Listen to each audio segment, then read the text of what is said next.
नमस्कार। कक्षा 7वीं विषय विज्ञान अध्याय 3 रेशों से वस्त्र तक। हम यहाँ पर कक्षा 7 का रेशों से वस्त्र के बारे में विस्तार से अध्ययन करेंगे। जानेंगे कि किस प्रकार से रेशों से वस्त्र या रेशा प्राप्त होता है। कक्षा 6 में हमने पढ़ा था कि रेशे हमें पादपों से प्राप्त होते हैं, जिन्हें हम पादप तंतु या पादप रेशा कहते हैं, और कुछ रेशे जंतुओं से प्राप्त होते हैं, जिन्हें हम जंतु रेशा कहते हैं। जैसे ऊन के रेशे भेड़ से, याक से, बकरी, ऊँट आदि से प्राप्त होते हैं। इस प्रकार से ये जातव रेशे प्राप्त होते हैं हमें। जातव रेशे ऊन और रेशम। ऊन मिलती है हमें भेड़, बकरी और याक से, जो कि हमें ऊन प्राप्त करते हैं। इन जानवरों के बालों जो रोएदार रेशे होते हैं, उनसे हमें रेशों से ऊन प्राप्त होती हैं। कुछ भेड़ों में तंतु रूपी मुलायम रेशे पाए जाते हैं। ऐसी भेड़ों का चयन करके हम उनका प्रजनन करवाते हैं, ताकि हमें अच्छी किस्म की ऊन प्राप्त हो सके। तो इन अच्छी किस्म की भेड़ों के मध्य जो प्रजनन करवाया जाता है, जिसे हम वर्णात्मक प्रजनन कहते हैं, यानी चयनात्मक प्रजनन, चयन करके फिर उन्हें भेड़ों का प्रजनन करवाया जाता है, ताकि अच्छी किस्म की हमें ऊन प्राप्त हो सके। ऊन प्रदान करने वाले जंतु जैसे कि भेड़ है, बकरी है, ऊँट, ये हमारे भारत में बहुत ज़्यादा पाई जाती हैं। याक तिब्बत और लद्दाख में पाया जाता है, याक से भी हमें ऊन प्राप्त होती है। लामा और एल्पेके ये दक्षिणी अमेरिका में पाए जाते हैं जंतु, जिनसे ऊन प्राप्त होती हैं। अंगोरा नस्ल की बकरियाँ, ये बकरियाँ एक किस्म की होती हैं जो कि विशेष क्षेत्र कश्मीर में पाई जाती हैं। तो जो कश्मीर में ये भेड़ें पाई जाती हैं, इनसे हमें पश्मीना ऊन प्राप्त होती है, जिससे कश्मीरी शॉल बनाई जाती हैं। ये शॉल बहुत ही फेमस है, बहुत हल्की होती है, मुलायम होती है और बहुत महंगी भी होती है, क्योंकि ये हमें सर्दी से बचाने का बहुत ज़्यादा अच्छा कार्य करती हैं। तो ये पश्मीना जो शॉल होती हैं, ये कश्मीर की ही फेमस है, जो कि एक विशेष जाति की बकरियाँ, अंगोरा नस्ल की बकरियों से ही प्राप्त होने वाली ऊन से बनाई जाती हैं, जिसके कारण ये प्रसिद्ध है। रेशों से ऊन तक, आइए हम जानते हैं। ऊन प्राप्त करने के लिए भेड़ों को पाला जाता है, और भेड़ों के फिर बाल काट करके हमें ऊन प्राप्त होती है। हमारे देश में अनेक किस्म की भेड़ों का पालन किया जाता है।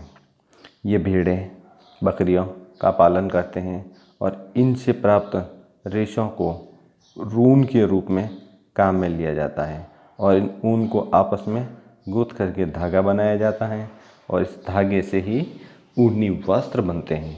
तो ये ऊनी वस्त्र इन जानवरों से प्राप्त होने वाले बाल, जिसको हम साफ करके रेशों के द्वारा ऊन प्राप्त करते हैं। तो इस प्रकार से ये हमें ऊन प्राप्त होती हैं इन जानवरों से। ये ऊन से हम वस्त्र निर्माण करेंगे, ताकि हम सर्दियों में आराम से पहन सकें, हमें गर्मी लगे और हमें सर्दी बिल्कुल भी नहीं लग सके। रेशों को ऊन में संसाधित करना।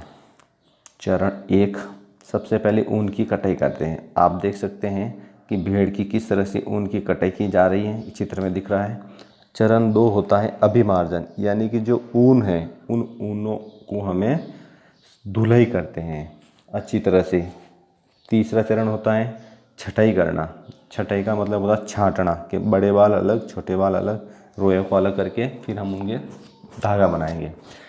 छटाई करने के बाद उसका सुखाई करते हैं, यानी जो गीले हो गए हैं, अब इन गीले हुए ऊन को अलग अलग करेंगे, छांट देंगे, और फिर चौथा चरण लेंगे हम सुखाई का। अब इन ऊन को वापस पूर्ण धूप में सुखा दिया जाएगा, ताकि उसमें से जो वाष्प होगी, पानी होगा, वो बाहर निकल जाएगा। पांचवा चरण होगा रंगाई का। अब इस ऊन को रंगेंगे, कलर करेंगे, ताकि ये रंगीन बन जाए।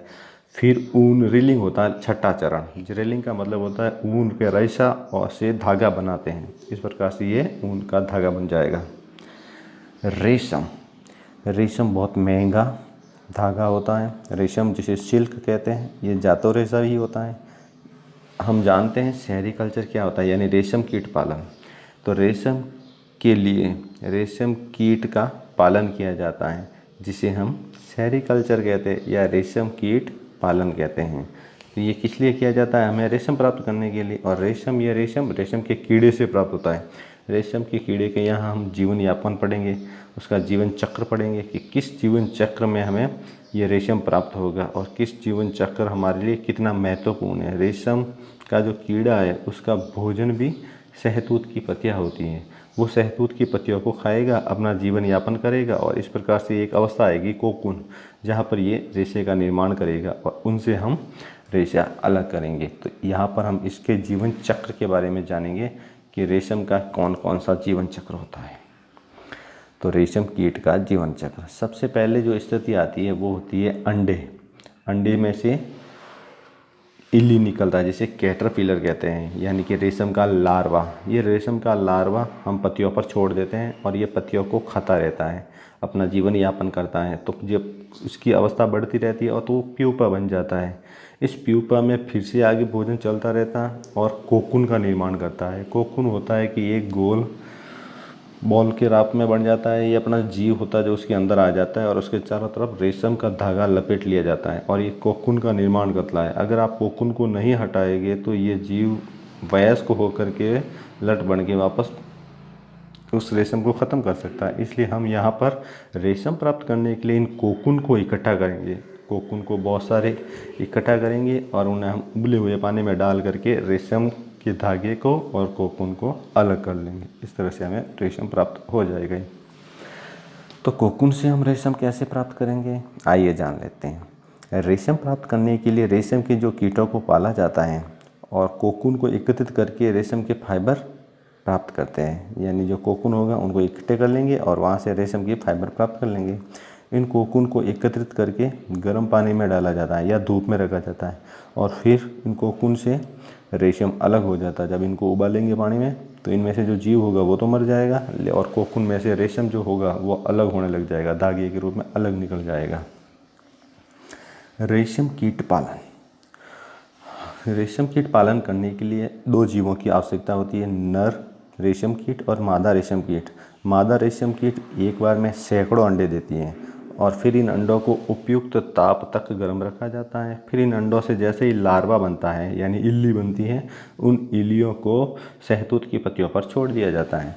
वहाँ पर ये शहतूत की पत्तियों पर अपना जीवन यापन करती है, उन पत्तियों को खाती रहती है और अपना जीवन यापन करेगी और धीरे धीरे ये बड़ी होती रहेगी। बड़ी होकर के ये कोकून में बदल जाती हैं। कोकून अवस्था में क्या होगा कि जो इल्ली होगी उसके शरीर के चारों तरफ ये रेशम का धागा अपनी लार के द्वारा लपेट दिया जाता है। यानी उसकी लार निकालता मुँह में से और उसके चारों तरफ लपेट देता है, जिससे ये धागा का निर्माण हो जाता है। फिर हम उन कोकून को वापस वही इकट्ठा करेंगे, इकट्ठा करके उबालेंगे और वहाँ से हम रेशम को और कोकून का जो इल्ली है उसको अलग कर लेंगे। इस प्रकार से ये हमें प्राप्त हो जाएगा। रेशम का संसाधन किस प्रकार करेंगे। कोकून से रेशम प्राप्त करने के लिए कोकून की बड़ी ढेरी को इकट्ठा किया जाता है। वयस्क कीटों में बदलने से पहले कोकून को उबलते पानी में डाल जाता है। इस प्रकरण में रेशम के फाइबर कोकून से अलग हो जाते हैं। पानी उबलते हुए डालेंगे तो ये रेशम का फाइबर होगा वो अलग हो जाएगा कोकून से और कोकून से रेशम निकलने के पश्चात इन रेशों से हम धागा का निर्माण करेंगे, जिसे हम रेशम की रेलिंग कहते हैं। यानी कि रेशम की रेलिंग का मतलब रेशम के जो रेशे हैं इनसे धागे का निर्माण किया जाता है, जिसे हम रेशम की रेलिंग कहते हैं। इस प्रकार से ये एक धागा का निर्माण हो जाएगा जो रेशम का धागा कहलाएगा। आइए अब हम इस अध्याय के अंतिम चरण आपने क्या सीखा जानते हैं। रेशम कीट से रेशम, भेड़, बकरी और याक से ऊन प्राप्त होती है। अतः रेशम और ऊन जातव रेशे हैं। ऊँट, लामा, एल्पेका के बालों को भी ऊन प्राप्त करने के लिए संसाधित किया जाता है।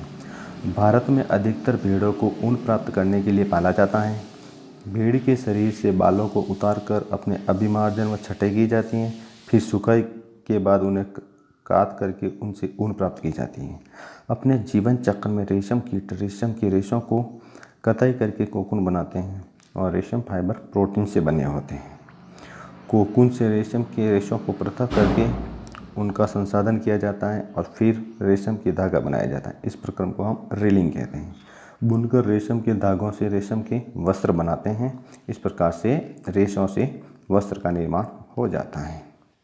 आज का अध्याय यही समाप्त होता है।